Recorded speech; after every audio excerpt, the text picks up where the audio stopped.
Hi friends, అందరికీ నమస్తే. నేను ఈరోజు అయితే ఉసిరికాయ ఉప్పు తొక్కు పెడుతున్నాను ఫ్రెండ్స్.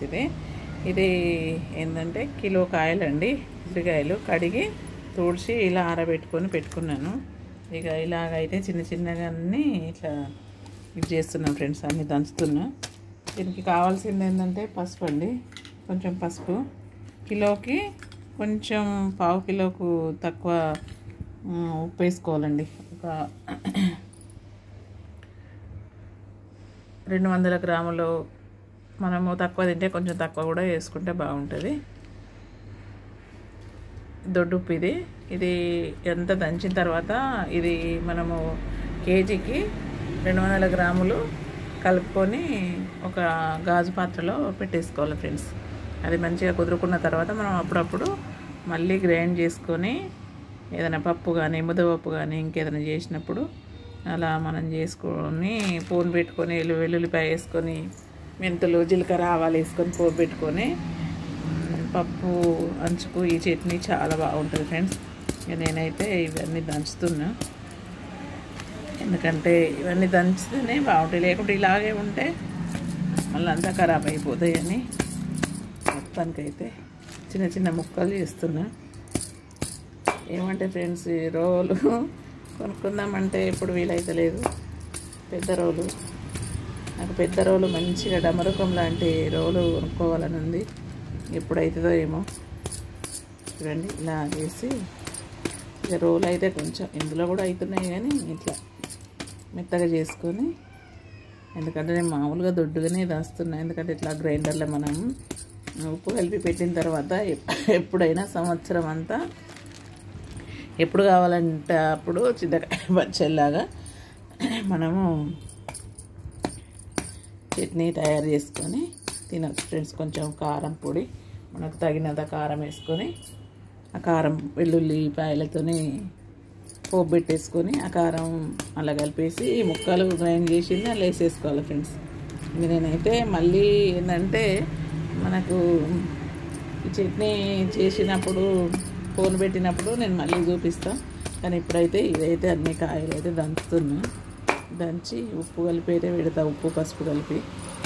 హెల్త్కి చాలా మంచిది ఫ్రెండ్స్. ఇది మనకు అన్ని రకాలుగా సి విటమిన్ ఉంటుంది కాబట్టి ఇన్ని ఆరోగ్యానికి మంచిదని మనం అందరికీ తెలిసిన విషయమే కదా. మొత్తానికైతే కాయలన్నీ కచ్చపెక్క దంచి పెట్టుకున్నాం ఫ్రెండ్స్. వీటిని ఇప్పుడు మనం ఇందులో పసుపు వేద్దాం. పసుపు వేసుకున్నా. అలాగే ఇది చూడండి ఫ్రెండ్స్, ఈ సాల్ట్ నేనైతే 200 గ్రాములు జోకి ఇచ్చుకొని పెట్టుకున్నా. ఇప్పుడు మనం ఇది ఇందులో వేద్దాం, ఎందుకంటే ఉప్పు పట్టిన తర్వాత మనం ఇది చేసుకోవాలన్నమాట. కాకపోతే మీకు ఏమైనా డౌట్ ఉంటే ఎక్కువ తినని వాళ్ళైతే కొంచెం ఆపేయండి, ఎందుకంటే మళ్ళీ మనం టేస్ట్ చూసి వేసుకుంటే బాగుంటుంది అన్నమాట. నేనైతే కొంచెం ఆపుతున్నా, ఎందుకంటే ఎక్కువ అవుతుందో ఏమో అన్నట్టు. మేమైతే కొంచెం తక్కువ తింటాం. ఈ 200 గ్రాములలో కూడా నేను ఇంకా కొంచెం ఇది ఆపేసాను ఫ్రెండ్స్, ఎందుకంటే అవసరం ఉన్నప్పుడు వేసుకుందాంలే అని నేను ఆపేసాను. ఇప్పుడు మొత్తం మనం కలిపేద్దాం. మొత్తం కలిపేసుకుందాం. మొత్తం కలిపేసి ఈ బౌల్లో పెట్టేసుకుందాం. ఇప్పుడు మనకు ఒక 3 టైమ్స్ అన్నా 2 టైమ్స్ అన్నా అంతా కలిపేసుకొని మనం ఏం చేయాలంటే, మనం పప్పు ముద్దపప్పు కానీ సప్పడిపప్పు కానీ చేసుకున్నప్పుడు ఇవన్నిటిని ఉప్పు ఇంకా జీలకర్ర కొంచెం వేసుకొని మంచిగా గ్రైండ్ చేసుకోవాలన్నమాట. ఇత్తనాలన్నీ చింతకాయ ఇవి తీసేసి, ఇది మనకు వట్టిగా కూడా తినచ్చు ఫ్రెండ్స్. ఏంటంటే వట్టిగా కూడా తింటే మనకు మంచిదండి. హెయిర్ తక్కువ ఉన్న వాళ్ళకి వట్టి చట్నీ ఎలా అంటే ఏం లేదు, ఇందులో ఇలాగే గ్రైండ్ చేసేసుకొని నెయ్యి కానీ గ్రైండ్ చేస్తే అంత పచ్చడిలాగా అయిపోద్ది కదా. అప్పుడు నెయ్యి కానీ ఇంకా నూనె కానీ వట్టిది కూడా వేసుకొని తినచ్చు, నూనె లేకుండా కూడా తినచ్చు. ఎట్లా తిన్నా కూడా మన హెల్త్కి అయితే చాలా మంచిది, ఎందుకంటే ఇందులో సి విటమిన్ ఉంది కాబట్టి మనకైతే ఆరోగ్యానికి అయితే చాలా మంచిది. ఇది పూర్వీకులు, శాస్త్రవేత్తలు, ఇది మన ఆయుర్వేదిక్ డాక్టర్లు అన్నీ చెప్పిన విషయం అండి. ఇది నేనైతే కొత్తగా చెప్తలేను.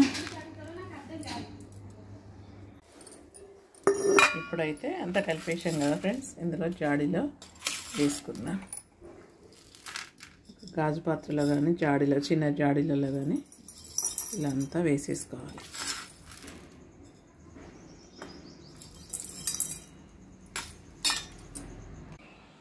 మొత్తానికైతే బాటిల్ నింపేశానండి. ఇప్పుడు మనం 3 డేస్కి మళ్ళీ తీసి 3 డేస్కి ఇది ముక్కలన్నీ గింజలు లేకుండా చేసి, విత్తనాలు లేకుండా చేసి అప్పుడప్పుడు ఇది గ్రైండ్ చేసుకొని కొంచెం కారంతో పోబెట్టేసుకుంటే సూపర్ టేస్టీ ఉసిరికాయ ఉప్పు చట్నీ రెడీ అయిపోయిందండి. సూపర్గా ఉంటుంది. ఇలా మీరు కూడా ట్రై చేయండి ఫ్రెండ్స్.